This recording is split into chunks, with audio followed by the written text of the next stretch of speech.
the big difference and the big magic secret that's hard is like you got to marry the science of the value framework and command the message because that's absolutely the only way that you can have repeatable process to scale. I'm convinced. When I came to Mongo, I never sold an open source product. Granted, we open source the community version, and we own the IP, but it's an open source product. Meaning, for the listeners out there that don't know what that means, because I didn't, someone can use Mongo, a customer can use Mongo, deploy it, run their entirety of their business on it, and never pay us a dollar. Right. In my past life, when I worked at Pure Storage, if you had a Pure Storage box with the orange glowing bezel, you paid us for that at some point. And so you have to be diligent with your time and discovery and qualification, because otherwise you'll be spending time and resources investing in the next application that's going live on Mongo, and they could choose to open source it. And they never pay us a dollar, and you just wasted your whole quarter chasing a deal that's $0. So the value framework, you have to be maniacal about qualification. Welcome to the Revenue Builders Podcast, a weekly show featuring B2B sales leaders and executives. Hosted by five-time CRO John McMahon and Force Management co-founder John Kaplan, the show takes guests in the barrel, behind the scenes with the people who've been there, done that, and seen the results. Revenue Builders covers best practices for scaling and growing your business while sharing the pitfalls to avoid. Let's talk to a top enterprise sales rep today and learn more about the current enterprise sales environment. Today's guest is Stuart Gwynn, who's currently at MongoDB. Stuart started as a BDR at Pure Storage. In 2012, he was employee number 8 and he was SDR number 3. He spent 7 years at Pure Storage, growing his way from SDR to inside closing rep to white space field rep to commercial named account rep. Stuart was number 4 out of 99 reps the year he left Pure Storage for MongoDB. Since joining MongoDB in 2019, Stuart has been over goal every year, and Stuart closed the first and the only 9-figure deal in MongoDB history. Let's welcome Stuart Gwynn. So Stuart, good to see you. So you beat your number at MongoDB. Well, at the last 5 years, you've closed the largest deal in MongoDB history. Talk a little bit about what you think is the most important stage in the sales process. Let's go deep right away.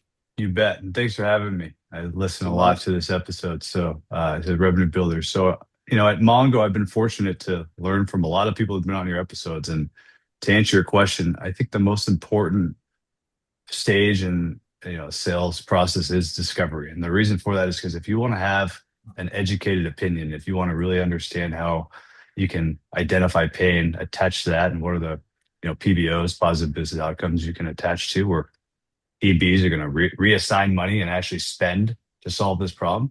You have to do that in discovery. You have to listen with intellectual curiosity and in a personal way. And you have to do that in a way that I would say you can really understand the pain and if you can solve their problem. And if we can do that successfully, then you're going to be able to go speak with an executive and have an opinion that's relevant to them, and they're going to actually listen to you and partner with you to solve that problem together. So do you think that there's something that, because a lot of people get it wrong, right? They can't get in there in discovery, ask the right questions, connect with a potential champion to even get to the next stage to kind of quantify the pain, in what you might call the scoping stage. So is there something that you do that's special in discovery that really helps you, that you think is a possibility that a lot of other reps don't do? I think I'm very intentional and personal in discovery. So at the end of the day, we're talking to people, and these people are going to have personal problems or professional problems. In college, I was an econ major, and one of the things that stuck with me was incentives drive behavior. So I really try to listen and understand what this person cares about, what motivates them, because different people are motivated by different challenges or different things. And so in discovery, it's no different. We may be talking to an engineer, we may be talking to an app owner, we may be talking to the VP of modernization, but all of them have a job to do. They want to be successful, and there's some implication if they don't do that job right.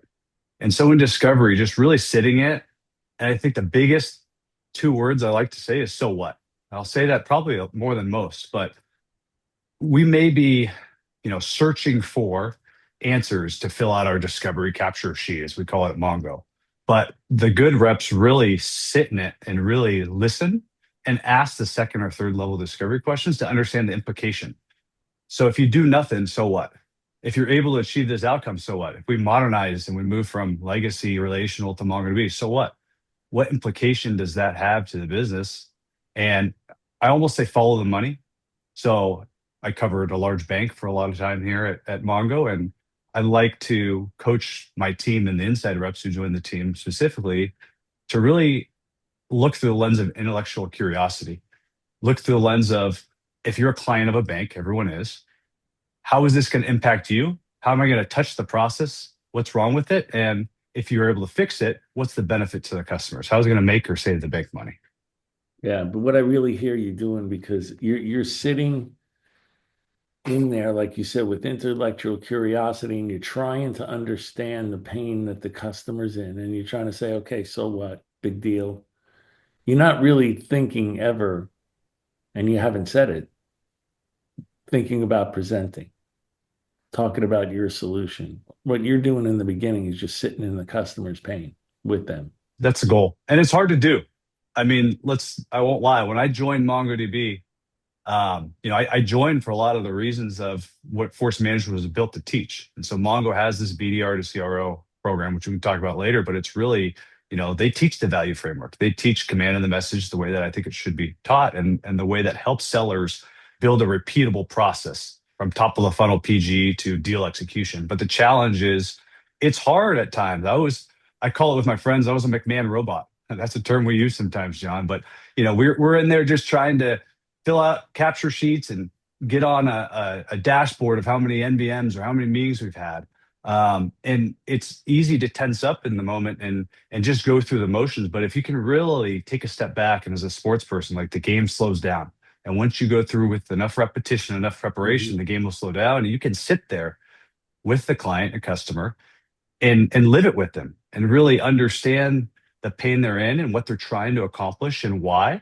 And once you do that, then you can have the opportunity to present a solution. But otherwise, you're just throwing spaghetti at a wall and seeing what sticks. So when you're going through discovery, and you do, and some scoping, and doing identification of pain, quantification of pain, you talked about implication of pain. How can you tell whether or not you are with the right customer or the wrong customer that's going to be able to give you that type of information? What's your clue? What do you hear? What do you don't, or what don't you hear? You often get delegated to those you sound like. And so first, I think it's the types of questions you're asking. And then very soon, if they can't answer your questions, the types of value questions that you may be asking in the right moment, then you're not high enough in that example. If you're looking for technical pain, and a lot of times, I don't have to hear my voice in the room. One thing I think I do a little bit differently than others, perhaps, is in a discovery call, I'll be one-on-one. I'll make cold calls still to this day. But if you're in a meeting and if you have a certain set of goals to go get, it may be prompting a different person in that room to ask that question, even if I feel like I'm perfectly capable. Maybe it's the SA, maybe it's the CSM. But having the right plan and prompting a team member to ask that right question, it may get the contact to open up a bit more too. But specifically what you asked me is, if you don't hear the answers that you're looking to get, either you're asking it the wrong way, or you're asking the wrong person, because they're not at power, or they don't have the full purview to give you the answer that you're looking for. Well, can it also be, a lot of times, if you haven't built trust as a sales rep, and they don't feel comfortable with you, that you truly understand their domain, and that you might have a solution, and you've seen the problem at other companies, and you haven't built that trust, then a lot of customers are sitting there saying, why should I tell this guy how much that really costs us in the quantification, and what the implication of the pain is, or the negative consequences of not solving that pain. So talk to me a little bit about how you build trust so that the customer wants to give you that type of information. And you're absolutely right. I think there's two things. One, it's what I started about.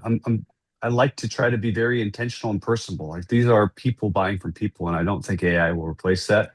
So making sure that you are hearing them and acknowledging your active listening, and that you tie that to where you solved it before. I mean, this is not the Spanish Inquisition. You don't go in and yes, you're not presenting a solution, but you're selectively giving and taking throughout a discussion. And you can't go into any discovery meeting, as we call it, and ask 30 questions in a row. At some point, the client's going to shut down. So you absolutely need to earn trust and credibility throughout the dialogue. And that may be, here's where I've done it before, and here's a similar challenge, or here's a similar challenge that you're facing, and here's how MongoDB has solved this challenge before, and here's the outcome that this person was able to achieve, or this organization was able to achieve. Does that sound relevant to what you just described to me? And the answer is yes. And so as you're doing this give and take and this dialogue, this dance, if you will, they're going to start opening up if you're presenting them with relevant, credible information that leads them to a desired target state that's better off than where they're currently sitting. Yeah, you're telling them, look, you could feel comfortable with me because I understand the pain that you're in. I've seen this pain at other customer sites, and they've used my product before, and here are some of the positive results that they had from using the product. So you're making them feel a lot more comfortable that you truly understand the problem. They're not because a lot of customers think they're the only ones in the world that have that same problem.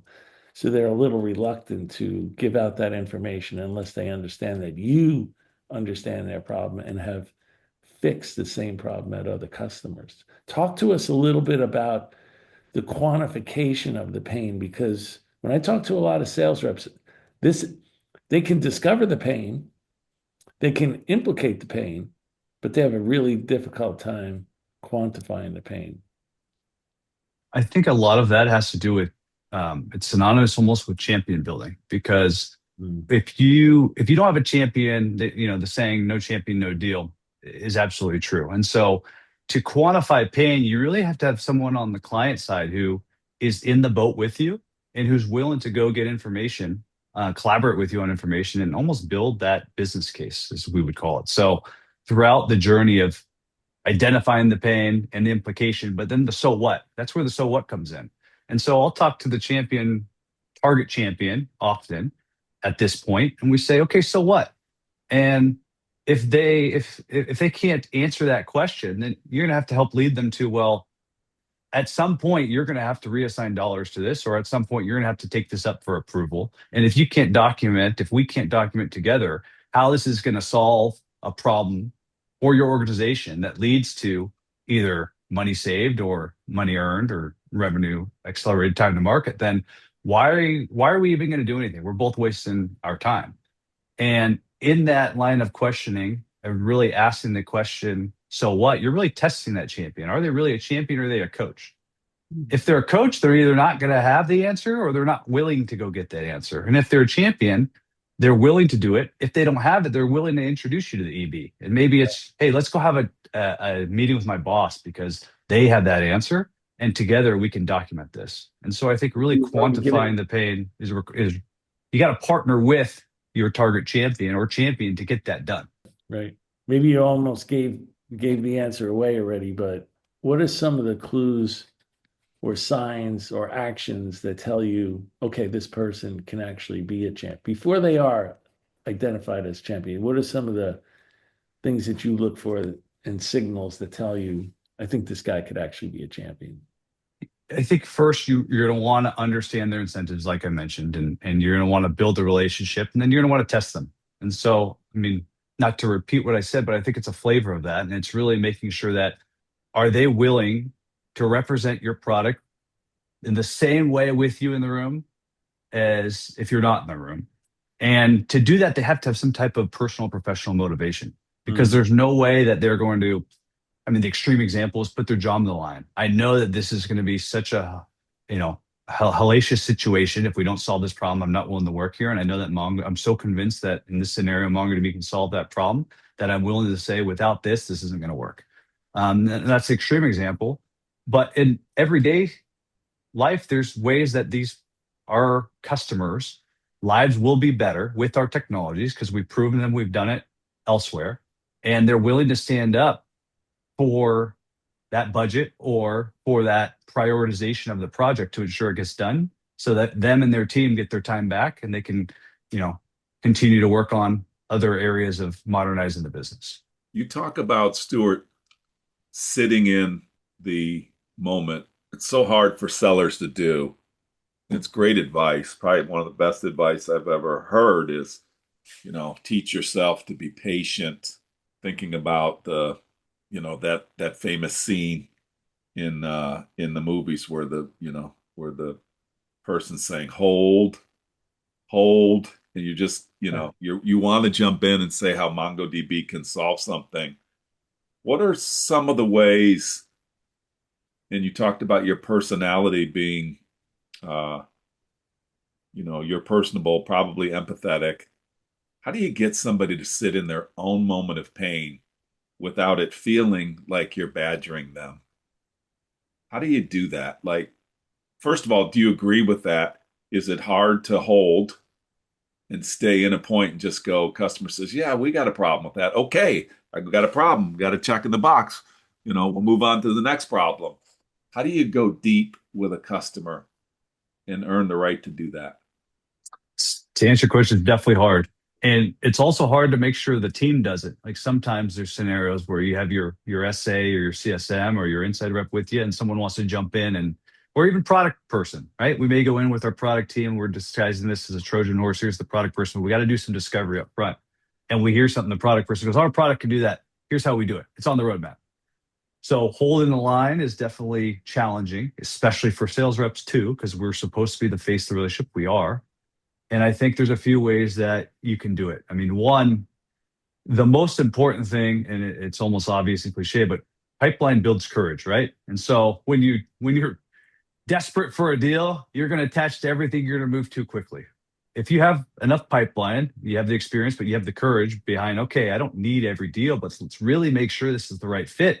And we're qualifying out almost as much as we're qualifying in.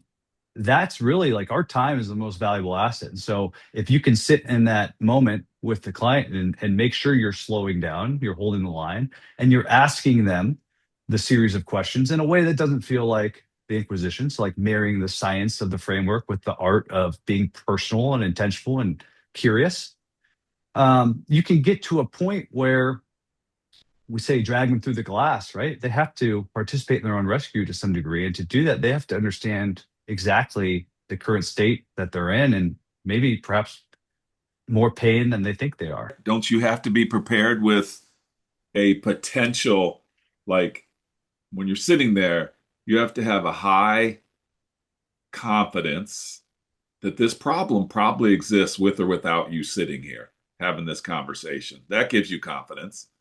And then you also have to prepare. It's especially important, I think, in the implication of the problem, where we know and we understand the implications because we see the problem every day. But getting a person to stand in that moment of the implication is, oh, and by the way, I don't think that's ever going to be replaced by AI, is that moment where somebody gives me an answer, but I need to go deeper and understand the implication of that problem financially, emotionally, all the different implications of it outside of my department, attached to a bigger business issue. And then what you just brought up, that's just for yourself. How do you prepare the team? Hey, man, we want to go deep here. So let the customer talk. How do you do that? So to answer your question in reverse, a prep call is I think probably industry standard, but making sure that there's a document, right? Usually I have a readout and I'll send it to the team that's going to be in the meeting with me and say, look, here's the one or two goals of what we're trying to accomplish. Good. Here's the line of questioning that we may want to go down depending on, be audible ready. But here's the specific people that I think in this situation would be relevant. And then we get on a call and we talk it through. Hey, if it goes this direction, here's where I think, you can take this, Cap. Versus if it goes Y direction, then I think it would be better if, Johnny over here takes the question or prompts this note. When you prep in that way, and you also bring it through the lens of we're curious, we care, but also we've seen it before. So a lot of times the internal proof point is as powerful as the external proof point. And it's, we've worked with your org. We've seen this more than you. We work with your org who solve modernization issues day in and day out. And they've run into these challenges just over there in, the other line of business, neighbors of yours. And here's what they found. Is that sound relevant? And so when you ask questions like that, and it's almost like the herd theory, you're leading them to, oh, if all my peers are doing this, then maybe that's something I should care about. And also, they're the experts. We're the ones selling every day. You have to remember, we probably know more about their business from a technology stack standpoint and what their peers are using within the same org than they do. Then there's the level of confidence that comes in with, no, let's hold the line. Let's ask that extra question. It's not going to offend them because we're giving them credible, relevant information that they actually probably do want to know. And you can tell when you're asking the question, I still prefer on-site to Zoom. You can read body language and you'll be able to tell very quickly if this is resonating with the right audience. That's a really good answer. And I love what you just said, because it kind of went full circle, is that's how you get people to trust you. Mm-hmm. You listen to their problem, you show up, and you have the ability to demonstrate that you know their business. And in the kinds of accounts that you're calling on, they have an expectation that you probably know more about what's going on as it relates to the problems you're solving. And if you are getting resistance, you probably haven't. There's a number of things that you could read off that. They probably don't know the answers to the challenges that you're highlighting in their organization, big red flag, and or they have somebody else that they are relying on to solve that problem, like one of your competitors. And when you have the ability to sit back and just analyze what they're saying and why they're saying it and what their body language is, I think you did a really good job of explaining that, Stuart. And I think that was just really well done, where most people don't take the time to do that. They're moving through an agenda. Yeah, thank you. And one last thing, one other outcome would be, it's not a big enough problem we're solving. There's people that want to play around with toys and POCs all the time, especially in AI era, just to say they did a little AI POC. Hey, yeah, I want to do this vector search POC, build an agentic chatbot. But when you're asking those questions, you're either losing to a competitor because they got a champion in the room that you don't, or they're not understanding the value you're bringing to the table. Or the three is like, it's just not a problem we're solving. That's okay too. I tell my team all the time, like, let's qualify out just as quickly as we qualify in. And let's spend our time to attach to big problems, because big problems get big dollars assigned to them to fix. And so let's get out. Let's Did you identify. get your certificate from Force Management? You need to get a certificate, bro. If you've worked at Mongo for as long as I have, you've got a couple of those things. They redo the training. You get the refresher. Well done. So Stuart, tell me, you're in a deal. When's the moment where you say, I know I'm going to get this deal? It may be 2 more months, it may be 6 more months, it may be 6 weeks, but I know I'm going to get this deal. What do you see? What do you hear? What do you feel where you say, I just know I'm going to get this deal? Some of it gut and some of it may be very tangible. It depends what type of deal we're talking. So I've been fortunate at Mongo, right? There's been years where I've done 50 plus transactions, POs, and then there's years where we've had one PO, and that PO is a 9-figure PO, which is it's an awesome opportunity to have. And they're similar from how you build them from the bottom, but then the answer to your question is a little bit different as the transaction size gets larger and you're selling across an org and multiple stakeholders from multiple lines of business and the CEO signing off of it versus just a transaction. So if we went in a transaction, let's start there, the smaller ones, right? They're equally important. They build the demand.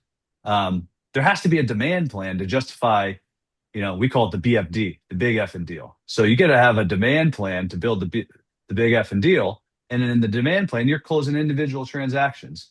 And in that moment, if I was trying to take a step back, first of all, you're always emotional. You're attached to your own deals. You should review it with someone who's not as emotionally invested. That could be your manager. They're still a little invested. It could be a peer. A lot of times deal review with a peer is great. Just, hey, how would you look at this? Because they're not emotionally attached. They don't know the names.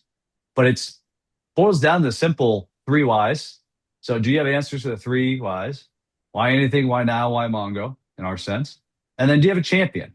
And then test, do you have a champion, right? So like, why is that person a champion? Why is Rachel a champion? What has she done to prove that she's a champion? Is she willing to represent this product for us when we get kicked out of the room and they have to answer basically the same 3 questions, the 3 whys to their leadership, and they're not trained to do it. So I think in a transactional deal or 6-figure deal, that's how you know you're getting a deal is when you're like, holy smokes, I just recapped the value framework with my damn customer and they pitched me on it.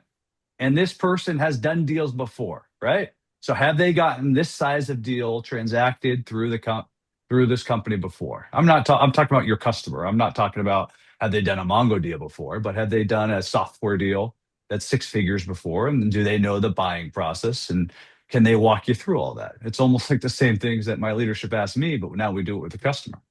And if they can recite that back to you, holy cow, that's rock solid. You have some gaps in there. With the customer, you know the customer is going to go into this meeting without you, and you're role playing with the customer, and you're actually giving some advice probably to the customer saying, how are you going to handle this objection? How are you going to handle that objection? Because it's going to come. Because I've sold this product for 5 years and I know everyone asks these questions. And even better, they ask you. Literally, it's happened. They'll ask you. And they'll say, Stuart, you've done this before at this bank. Help me understand like what I'm going to run into. And they want to role play. Very good. And that's the magic moment where you're like, you're doing something right. That's what feels good, is because you know they care enough about this problem and it's worth solving that they're asking you because they realize that you've done these type of transactions before and you have more expertise than them in this specific domain. And they want your help.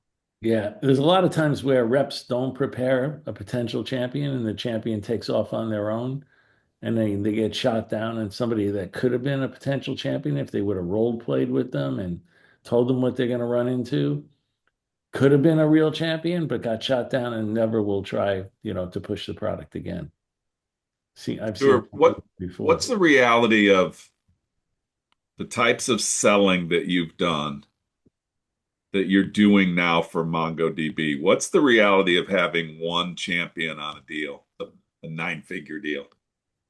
I mean, it's a softball. I know you're teeing me up like that, but you can't just have one champion on a deal of that size. There's going to be multiple stakeholders. And when I talked about the demand plan, what I mean by that is, imagine the global head of technology sees, hey, I'm going to sign off on a 9-figure deal commitment to one vendor. Okay, who's using this? Why do we need it? Why can't we use anything else? What value is it providing me? Those questions got asked. Those questions get asked behind closed doors. And you have to have prepped the line of business heads, each of them, and make sure they're aware. Because again, we truly do know more about where they're using, what database platform they're using to solve what modernization challenges and what business initiatives than the head of a line of business would at this bank. And so in that moment, we had to prep them kind of bottom up and say, look, let's do a portfolio review, or let's demonstrate here. Are these your top 3 initiatives? Yes, they are. We've heard that. Great. How you solve them, why they're important. You realize that we're actually attached to these 5, and here's what we're doing for it, and here's the value, and here's the app owner, and here's why. No, I didn't know. That's great. What else can you do on enablement? How can we make sure that we're scaling this? This is wonderful. Okay. That type of work doesn't happen in one call. That happens over, months, quarters, years. And you get to the point where in that last week, when we need the PO, well, okay, now this global head of technology, they're going to the CEO of the big bank to sign off. They better be damn sure that this is providing value to the bank. And they go ask their delegates, what are we using Mongo for? Why? What value is it providing? And do we need this much of it? And when the answer is yes, yes, yes, yes, then you know you're getting the deal done. But that's a multiple stakeholder, multiple champion. In those types of deals, talk to me about the champion. By the definition, they follow the definition so well. They have power and influence. They're actively selling on our behalf, and they have a vested interest in our success. Mm-hmm. And they follow that so well that they're actually hesitant to bring other champions in. Have you ever experienced that where you have like a really powerful champion and they want to go alone? Not without you, but you. Walk us through, because I hear that a lot today. Give the audience some advice on how do you take that lone wolf and tell them it's time to collaborate with others? How do you do it? Yes, it's happened.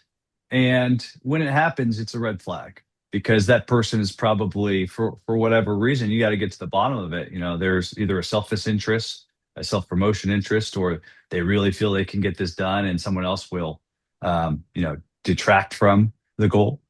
And so understanding their incentives once again, and really getting to the root of, will help us understand why you want to go this alone. Why don't you want to bring John McMahon with us along the way? Because he's done this before too.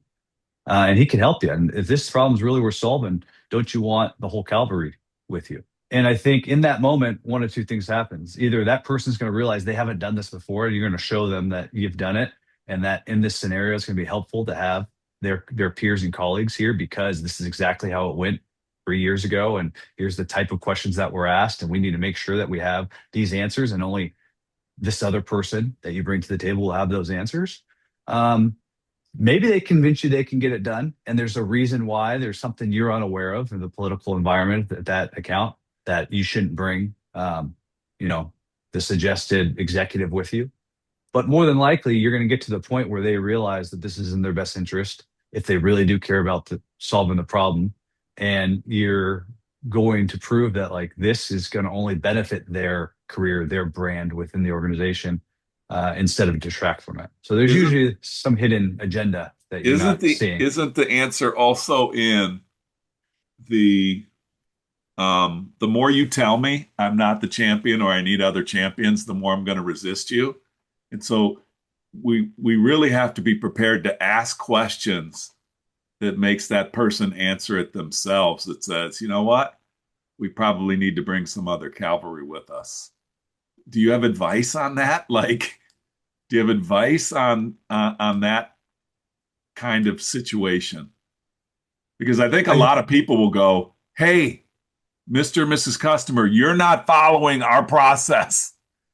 And if you don't follow our process, I can't forecast this, or I can't get the resources that we blah, blah, blah. And it usually comes down to a personal win, and the guy that maybe wants control over things doesn't want to, let go of that person. 100%. Yeah, a lot. Usually we come down to that.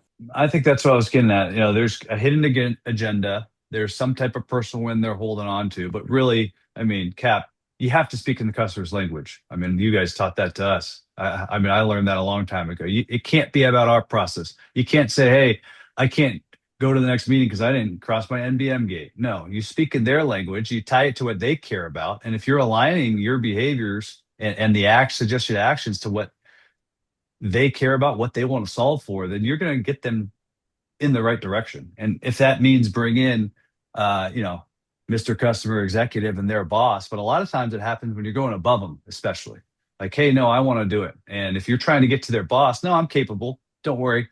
I'm in charge here. That happens all too often. And you have to. What do you say? What do you say? Just because I guarantee there's sellers leaning in right now going, okay, I get it.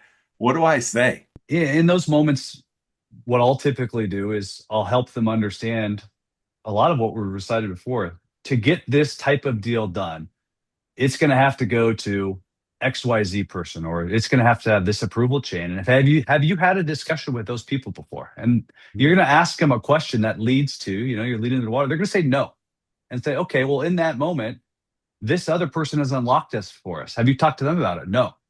Well, don't you think it makes sense that we should have that dialogue together? And maybe you can still bring this down the process for us and champion it for us. But there's, you're at a large bureaucratic organization, and they often understand that. And to get things done, you're going to have to go through the process that your team has outlined. And right now, if you haven't done that before, there's some risk in us accomplishing that goal. So is it a worthwhile discussion to get there? Well done, Stuart. I like that. And I also like for the listeners out there, don't freaking overcomplicate it. If you're sensing that there's a hesitation to get others involved, just ask. We've asked a couple of questions here. We've talked about some others that could probably help us, you and me, Mr. and Mrs. Champion, get this thing in a perfect scenario. I'm sensing a hesitation to bring those others involved. What's causing you pause?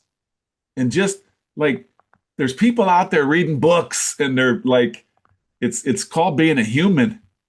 And I think AI is going to struggle with that, right? So we can talk about that later, but it's that sense of there's hesitation. All the scenario we're talking about should prompt this person to do X. They're not doing it. I need to find out why. And I need to do it with humility, with vulnerability. And I just think people overcomplicate it. It doesn't matter how many zeros the deal has on the Well back said. end of it. Make sense? Yes. Well done. Stuart, when in a deal do you think I'm gonna forecast this deal? Maybe you don't want your CRO to be hearing this, but I think it's really important for a guy that has so much experience at overperforming to share with the audience as to when does it make sense for you to actually commit to a deal in the forecast?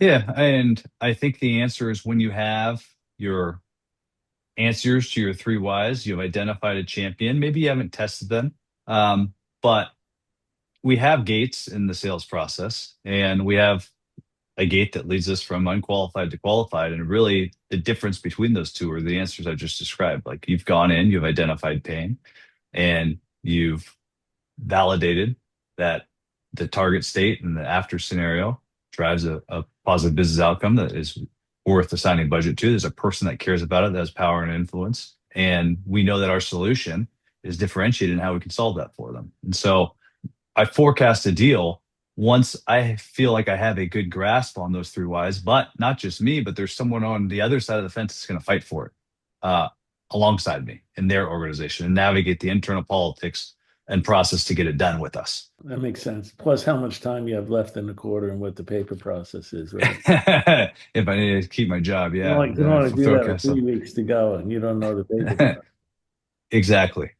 So you've been really consistent over time. I mean, 6 years over performance, and then you do the largest deal at MongoDB. Have you developed a certain personal system or certain methods that you use that have helped you be consistent over time? Absolutely. And as I was prepping for this episode, I tried to think about, how have I evolved as a salesperson in the last 7 years? And even before that, what did I used to do differently when I was a commercial rep 10 plus years ago versus now? And I think the big difference and the big magic secret that's hard is like you got to marry the science of the value framework and command of the message, because that's absolutely the only way that you can have repeatable process to scale. I'm convinced. When I came to Mongo, I never sold an open source product. Granted, we open source the community version, and we own the IP, but it's an open source product. Meaning, for the listeners out there that don't know what that means, because I didn't, someone can use Mongo, a customer can use Mongo, deploy it, run their entirety of their business on it, and never pay us $1. Right. In my past life, when I worked at Pure Storage, if you had a Pure Storage box with the orange glowing bezel, you paid us for that at some point. And so you have to be diligent with your time and discovery and qualification, because otherwise you'll be spending time and resources investing in the next application that's going live on Mongo, and they could choose to open source it. And they never pay us $1, and you just wasted your whole quarter chasing a deal that's $0. So the value framework, you have to be maniacal about qualification. At the same time, you can't be the McMahon robot I described earlier. And then you have to drive scale in the business. And what do I mean by scale? So we have something at Mongo called the pod program. Think of it just as like a strategic account program where there's dedicated resources where they only work on one account. So I lead one of the pods, and on our team, we have 4 inside sales reps, we have 3 SAs, we have 2 CSMs, we have a post sales team, we have a TAM, we have all the typical acronyms that you have covering a strategic account. How do you get everyone to row in the same direction? And I think, one thing that's helped me be very successful, I've talked a lot about incentives that drive behavior, but that's the same for internal. So you have to win the ecosystem, I say. So winning the ecosystem means bricklaying versus cathedral building. And perhaps I've heard this story on a podcast, maybe I'll butcher it, but at the core basics is everyone's doing a job. We all have a role, even me. And if you view your role as you're just laying bricks, then eventually you're going to get pretty bored and you're not going to be motivated and you're not going to see the vision. But if you're doing that same role, you're laying bricks, but you see that you're building this cathedral and everyone has a specific role. You may be building the outside of it and Cap's building the inside of it. Well, now your team's motivated. They want to achieve the big picture. You understand you're all rowing in the same direction. There's a destination. And when you get there, you know what's in it for you. And so winning the ecosystem, making sure that the team's inspired, making sure that we're getting scale in the business. A lot of reps try to hero ball it in basketball, I call it. I'm a big basketball player. So you can't run hero ball. You can't do everything yourself, because if you're going to manage an account at this scale, and if you're going to try to pursue a 9-figure transaction, there's no way you can be in every discussion, nor should you be. You really have to empower, teach, and then trust the team. And they're going to make mistakes, man.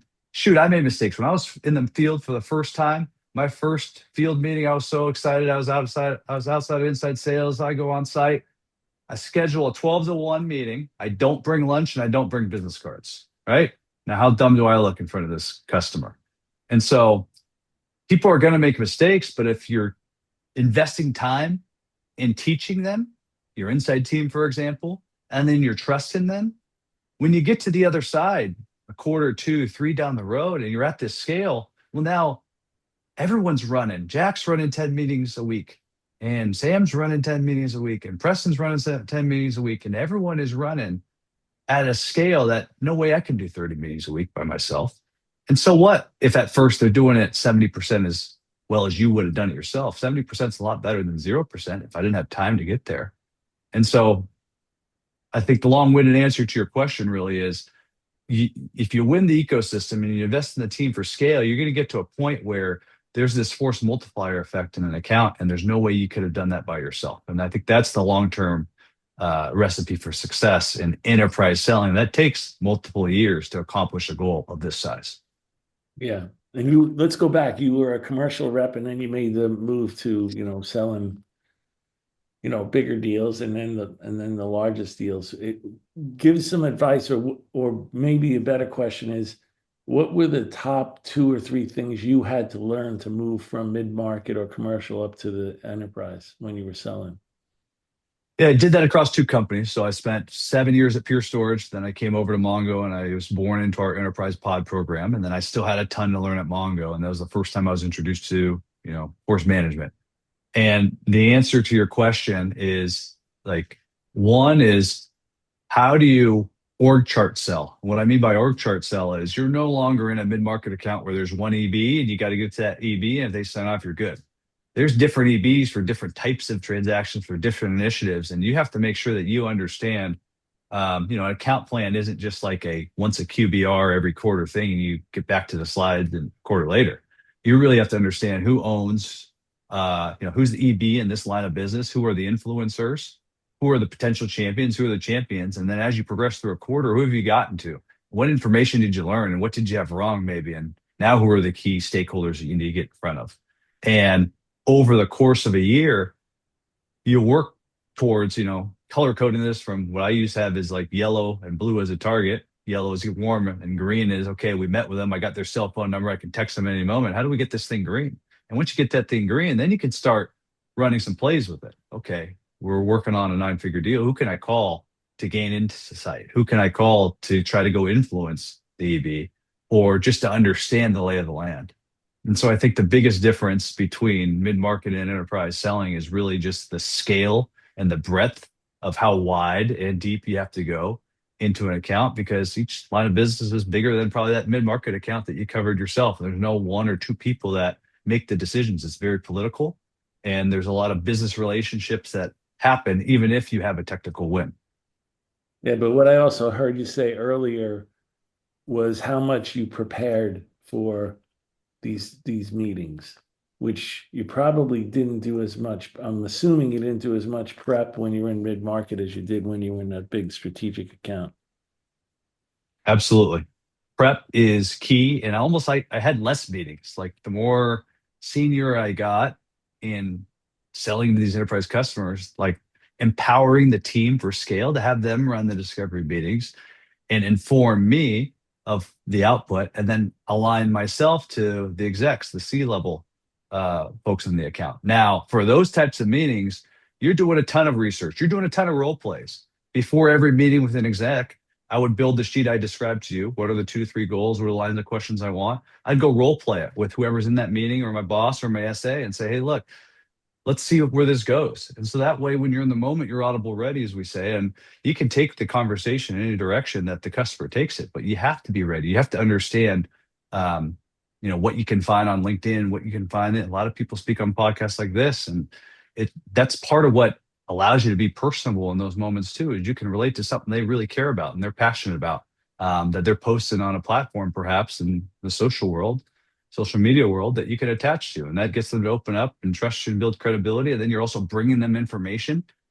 Hey, I heard your teams are working on these things. My team's engaged with yours on XYZ initiative, and here's the outcome we're driving. And here's the people we're working with. And all of a sudden, when you go work with that executive, you open that meeting that way.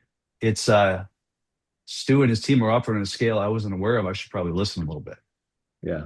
But the role playing's big. And I think I keep hearing that consistent theme throughout this podcast, that you do a lot of role playing. And I don't think enough reps role play, with their manager or with somebody else, in the company before they get into these meetings. And then they get, typically you're going to get hit with something you're not ready for. The more you can role play, the better prepared you are. Mm-hmm. Because you can have all the knowledge in the world, but it's a skill. And skills are what really happens in the role play. Stu, how do you pick with your capabilities? You've obviously made a decision to stay in a lane, to be an individual contributor. That's not a bad thing. That's to take this, well, I'll just call it the seller track versus the manager track. I just want to hear, other people are listening. They're like, Stu's killing it as leading sales and sales teams from an individual contributor standpoint. Can you just give some advice to the listeners? Have you ever led before? Leading's not the right word. Have you ever been in a management role, sales management role? I have not, and it is certainly, I will say, it's rare. Like Mongo's ADR to BDR program is really prefaced on like, hey, do well in the job and go become a first line manager, second line manager. That opportunity certainly presented itself to me. I've chosen not to take it. I'm happy to describe why, but you're right. I've chosen, good observation and astute observation, I've chosen the IC track. Freaking love it. And that doesn't mean I don't want to be a manager at some point, but I also don't feel that means I haven't led folks. And I think one of the things that I love most is really the mentorship and seeing the inside sales rep rise up and become my peers 4 years later at the same company. That's really neat to me because I know a lot of people invested in me. A lot of mentors helped me get to the point where I'm at, especially when I was an inside sales rep. And I make it a point to make sure I'm investing that much, if not more, and pay it forward to the next generation and crap coming up with Mongo. Now you're leading for sure. Yeah. Or you don't do 9-figure deals without leading. How do you deal with some of the pressure that, it always comes to great players where people come to them and say, we want you to take over a team, or we want you to just give some advice to the listeners on when is the time? Is it okay never to be the time to take the management track? Like, share your experience. Personally, I love being IC. And like you said, the others and I've been given the opportunity, do we want to be a first line manager? I've passed it up at Mongo. For now, it's just so happened that I've always felt like the challenge of, I'm hyper competitive. I think a lot of salespeople are, but I hate losing in anything. It could be tic-tac-toe, it could be whatever. I don't like losing. On top of that, I'm a learner. I love really understanding, like, okay, how can we get to the unattainable, the 9-figure deal that's never been done, and what would it take to accomplish that? And now that it's done, I have changed accounts. I don't cover that account anymore. I cover one of the AI Frontier Lab native now, and that's like a whole new challenge in itself. It's a completely different world. If you imagine a Frontier Lab versus a legacy bank, completely different. And so is it okay to stay as an individual contributor? Mongo has allowed it to be okay, which is why I'm still here. I mean, they've certainly pushed me to be a manager, but they've respected, hey, right now I want to be your best rep. I want to be the number one guy. And I'm not the number one rep every year. I wasn't last year from total achievement quota attainment. And I didn't deserve that number, but we did close the largest deal. We paid plenty of money and we're having fun doing it. And I think when you can have fun doing the job and you can seek and attack the new challenges and you're learning every day, I think that's why I'm still doing what I'm doing. Can there be too much pressure? I'll tell you when there's too much pressure. When I was a STR at Pure Storage, I won I was the number one SDR, won the incentive trip, and it was at Pebble Beach. And so Ronnie Lott and Harris Barton were early investors in our company, and I was supposed to golf with them. And I said, "Hey guys, I'm not good at golf." And they said, "Everyone says they get out here." So we went out there. That was the first round of 18 I ever played in my whole life. I never golfed before. When I say I suck at golf, I didn't golf. I realized very soon thereafter I should take some lessons, and I'm addicted to the game now. But that was too much pressure. But when you're talking about selling, I mean, shoot, man, we have a hell of an opportunity and I'm grateful for it. But there's not, we're not, there's professions where there's a lot more at stake. So yeah, pressure is here, but I embrace it as a competitive person. And I think it's absolutely okay to answer your question to, pursue the IC track as long as you want, but make sure you're investing in the next generation. And if you're an IC rep, and I see for this long, you're going to have the opportunity to lead people, have a direct impact. And I probably spend more time with them than their manager does. In fact, I know that I do. And I think that's what's rewarding to me is really seeing the development through that type of mentorship at my level. Great answer, Stu. Stuart, what about AI? How is that affecting your business? How is it helping you in your business? Can you talk a little bit about that? And then we can always go a little deeper. Sure. I mean, I'm learning AI. Sometimes I feel like my dad, like I'm a boomer. Sometimes I don't know what I can accomplish with AI until some of these kids show me. But AI is changing the buyer. I think it's accelerating what we already knew. They've researched more about you and your product and your competitors before you walk in the room. A lot of times, like SaaS started that. SaaS, you could use the product before the trial version, before you talk to us. Atlas is our managed data service. You can start a free cluster and play around with it before you talk to me. AI has only continued to accelerate that. And so I think one thing that I heard, actually two recent guests, Sahir, Mongo's old CPO, and Brian McCarthy on your recent episode say is, there's this decreasing tolerance for sellers who don't know the product. And I think that's absolutely true. We have to be more technical. AI allows us to be more technical because I can ask questions to it. It helps me prep more quickly, helps me automate the prep.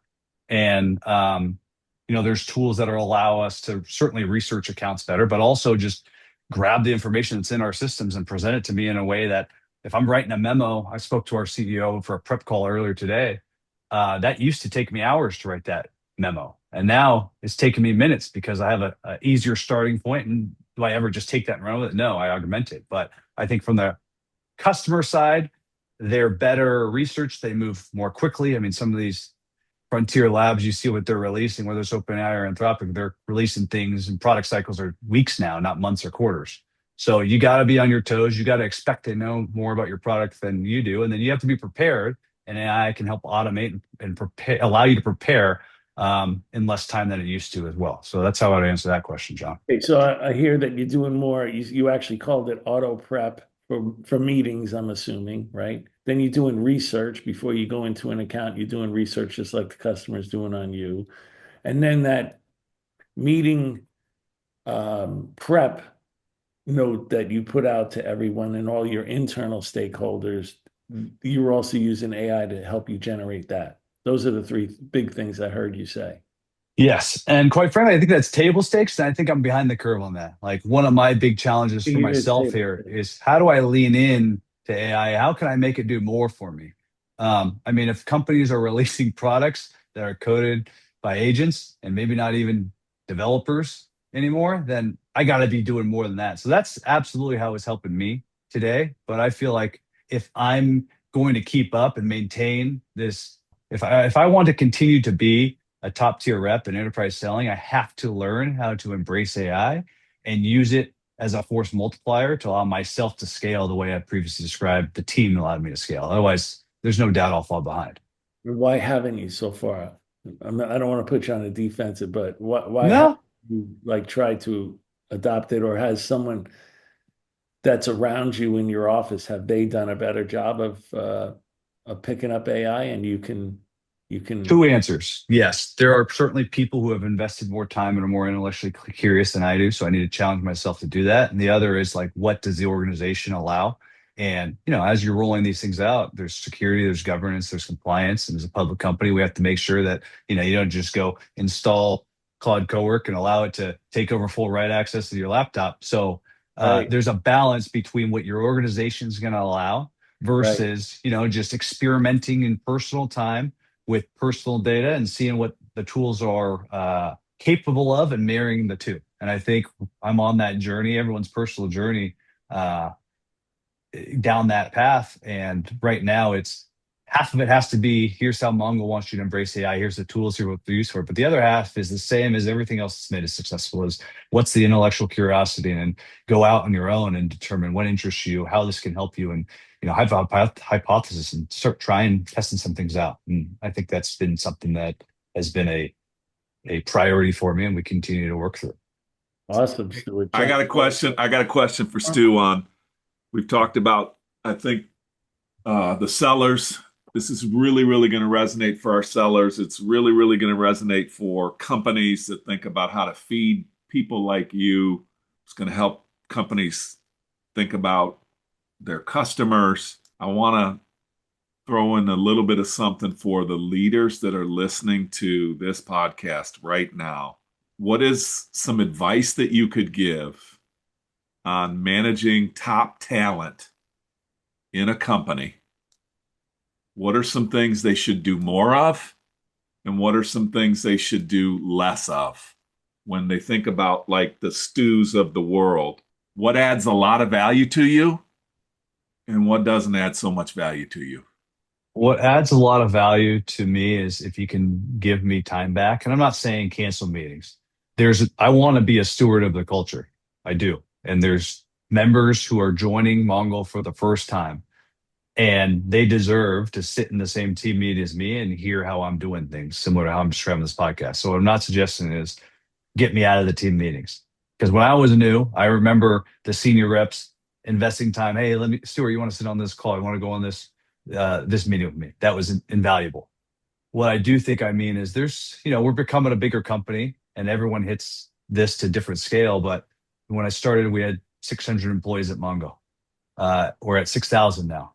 There's just inevitable process that comes with that. And the more that managers can help remove some of that process, the better. I think the other thing is, a lot of first-time managers, sometimes they'll manage, a 7-year, 10-year rep the same as the new rep, and they don't have to, right? There's different things in different areas that I need help and guidance versus someone else. A big area where I like spending time with my leadership is, hey, here's a crucial conversation I need to have with someone on my team. You've gone through formal leadership training with Mongo. I've gone through half of it. Help me understand, let's talk through that. We don't need to pull up M4S, metrics for success, and go through how many discovery meetings I have. You want to ask me about my business, let's go. I'm ready. Any point, anytime. I just did with our CEO. I absolutely can do that. But let's not spend time going through, the operating rhythm type questions that you may go through with a first-year rep. Let's instead spend time where you can actually add the most value and drive the most impact. And I think that's a dialogue you can have with your top reps. You can treat them like peers, even though by title we're not. A lot of the first line leaders, in fact, most of the first line leaders I was ICs with when I first started. And so we maintain that relationship, and through that dialogue, it really helps us progress. And it's a big reason why I'm still here. Leadership treats me as a peer in most scenarios, and then the scenarios they don't. And I still need to be held accountable the same way as every other rep. And I still want to be a steward of the culture. So I think that would be how I'd answer your question. I don't know if there's any part you want me to double click on, but that's really what's good. helped me stay here. Well said. But the main point I love to hear you say is you don't manage everybody the same way. You hold them to the same outcomes, but you meet them wherever they are. And I think that was really powerful how you described that. Well done today, Stu. Yeah, thank you. I think the key, whether you're an RD in the situation you just described and how do you manage your top talent, or if you're a rep like me, it's something Cedric said. It's just like when the map and the terrain don't show the same thing, make sure you trust the terrain. Trust your instincts, right? The process is here as a guide, but you never have to just follow that map no matter what it says. You got to put a little bit of instinct in there, and you got to trust your gut, because your gut's what got you here. We're all sales professionals. We've all had success in our careers, and that's why they hired you at this company at Mongo. And we have to trust ourselves. We can't just run the same playbook over and over and over without any deviations or subjectivity to it. Excellent, Stuart. Excellent. Stuart Gwynn, thank you. Johnny Kaplan, once again, thank you. And thanks to everyone for listening to another episode of the Revenue Builders Podcast. Thanks for listening to today's episode. If you enjoy the content, please subscribe, rate, and review the show to help us reach more people. This show is brought to you by Force Management, where we help companies improve sales performance, executing the growth strategy at the point of sale. Check out forcemanagement.com for more information.